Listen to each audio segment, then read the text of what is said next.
around me was a lot of death as I was growing, and I feel I cried all my life for them, but I can see. I think that we cry more for us than for the one that who dies. Well, the people that are dead, they're fine. It's your attachment. But you know, it's an attachment to an idea. Because you can have a child that's 3 years old, never knew its father, but it's always crying for the absence of the father. Why? Because it's an idea. In order to be happy, I have to have a mother and a father. And we're taught all of these things. But in order to be happy, we have to have ourselves. We have to have consciousness. And we have to find everything internally. You know, I lost a big lump of people in 6 months. Like nearly my whole family. All my money, everything. But boom, it was impossible to imagine.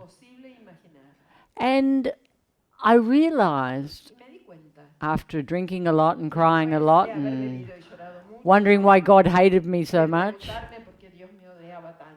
it was the greatest thing that happened to me. Because I found me. I took responsibility for my life. Because even though I was so independent, I always had that security externally. So I never took responsibility for myself. And when people leave, it's for growth. So you can let them all go now.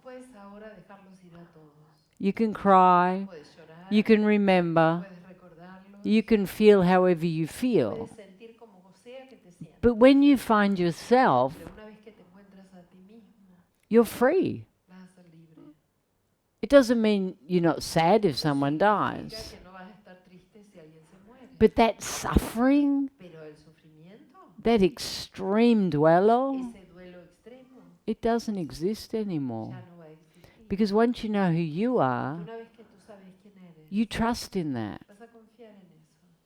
And I know it sounds like crazy, but once you have that unconditional love,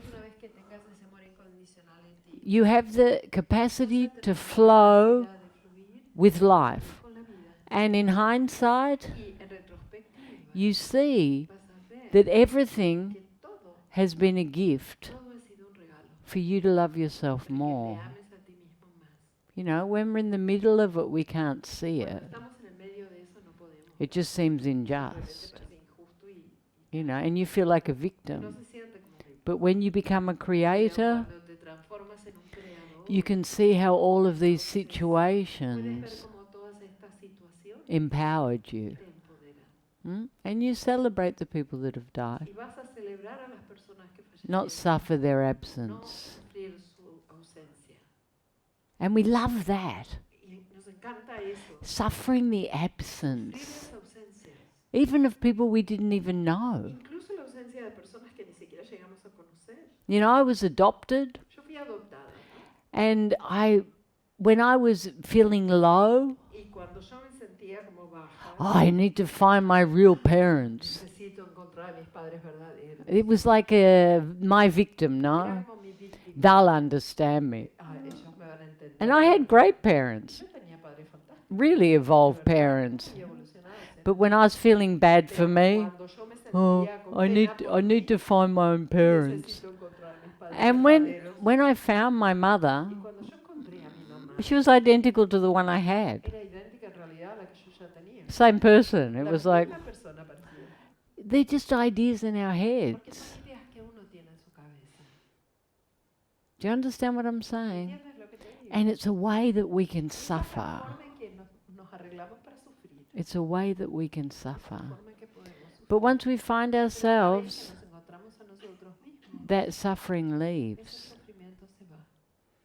Yeah. We're not trained to love ourselves. No estamos entrenados para amarnos a nosotros We're not mismos. trained No estamos to be entrenados complete within para ourselves. sentirnos completos dentro de We're not nosotros. trained No estamos to be entrenados happy. para ser felices. We're trained to believe Entrenados that para we creer have to do so many que tenemos things que hacer tantas cosas. and then we'll be Y happy. después entonces sí seremos felices. But the list's eternal. Pero la lista esa es eterna. Haven't you ¿No noticed? se dieron cuenta? When I grow up, I'll be happy.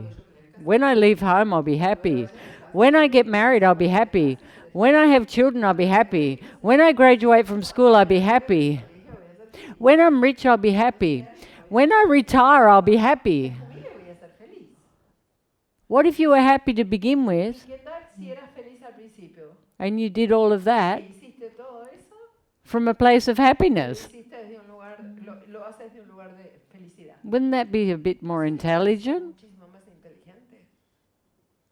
But we're not taught that. Pero eso no se nos We're taught the opposite.